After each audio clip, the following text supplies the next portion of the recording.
ప్రభు నామమున మీ అందరికి వందనాలు. ఈరోజు దేవుని యొక్క వాక్యము వాగ్దానము. యెహోవా సియోనును ఏర్పరచుకుని ఉన్నాడు.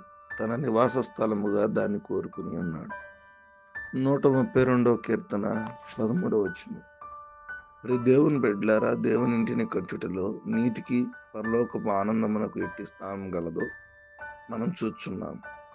మనం దేవుని చిత్తము నెరవేర్చిన యెడల మన జీవితంలో మనకి ఎన్ని శ్రమలు, హింసలు, దుఃఖములు, కష్టములు ఆయన అనుమతించినప్పటికీ మనం ఆయన యందు ఆనందించవలెను. మనం ఎల్లప్పుడూ ప్రభువునందు ఆనందించుటకు నేర్చుకునే యెడల దేవుని ఇంటిని కట్టుటలో మన భాగమునందు మనం ఆనందించుదాము.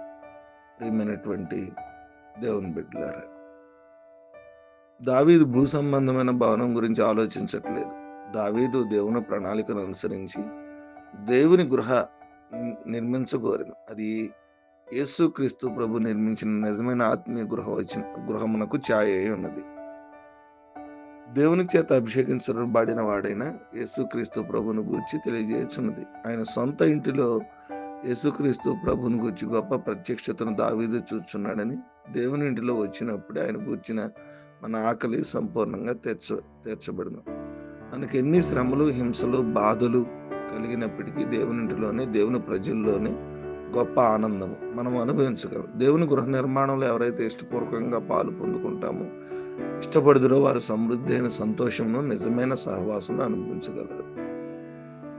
దేవుని ఇంటి నిర్మాణంలో ఏ విధమైన పాలు పంపులు పొందలేరు. వారు త్వరగా దేవుని సంతోషాన్ని కోల్పోతారు. కాబట్టి దేవుని సహవాసాన్ని కలిగి ఉండి దేవుని ఇంటిలో మనం జీవిద్దాం. నేను మిమ్మల్ని నివాస స్థలంగా కోరుకుని ఉన్నాడు అన్నాడు.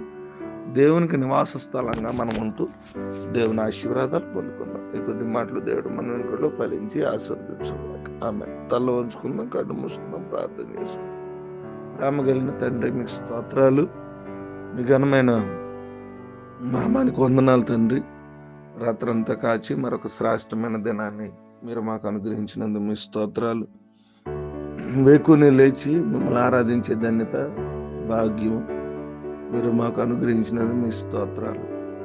వాక్యం ద్వారా మాతో మాట్లాడారు. సియోను నేను ఏర్పరచుకుని ఉన్నాను, తనకు నివాస స్థలంగా దాన్ని కోరుకుని ఉన్నానన్నారు.